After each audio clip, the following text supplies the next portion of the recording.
পরিবেশ, বন ও জলবায়ু পরিবর্তন মন্ত্রণালয়ের সিদ্ধান্ত অনুযায়ী ৯ মাস পর্যটকদের জন্য বন্ধ হচ্ছে সেন্ট মার্টিন ভ্রমণ। আগামী শনিবার থেকে এই নিষেধাজ্ঞা শুরু হচ্ছে, যা বহাল থাকবে এ বছরের ৩০ অক্টোবর পর্যন্ত।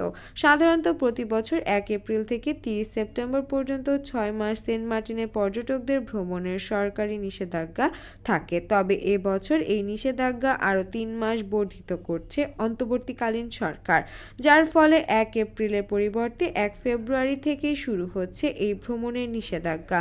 আর ৩০ সেপ্টেম্বরের পরিবর্তে নিষেধাজ্ঞা বহাল থাকবে ৩১ অক্টোবর পর্যন্ত। এর আগে প্রবাল দ্বীপ সেন্ট মার্টিনের ৪ মাস পর্যটক সীমিত থাকার সিদ্ধান্ত নিয়েছিল অন্তর্বর্তীকালীন সরকারের উপদেষ্টা পরিষদ। তখন প্রধান উপদেষ্টার উপপ্রেস সচিব জানিয়েছিলেন, ফেব্রুয়ারিতে কোনো পর্যটক সেন্ট মার্টিনে যেতে পারবেন না। এই সময় দ্বীপটিতে পরিষ্কার পরিচ্ছন্ন করা হয়। ভ্রমণের নিষেধাজ্ঞা প্রসঙ্গে পর্যটক ব্যবসার সঙ্গে যুক্ত ব্যক্তিরা বলেছেন, সাধারণত প্রতি বছর ১ অক্টোবর থেকে ৩১ মার্চ পর্যন্ত পর্যটক যাতায়াত করতে থাকে, কিন্তু এবছর ৩১ জানুয়ারি পর্যন্ত পর্যটক ভ্রমণের সময় নির্ধারণ করা হয়েছে। দ্বীপের ভ্রমণের সময় অন্তত ২৮ ফেব্রুয়ারি পর্যন্ত বাড়ানো উচিত বলে দাবি তাদের।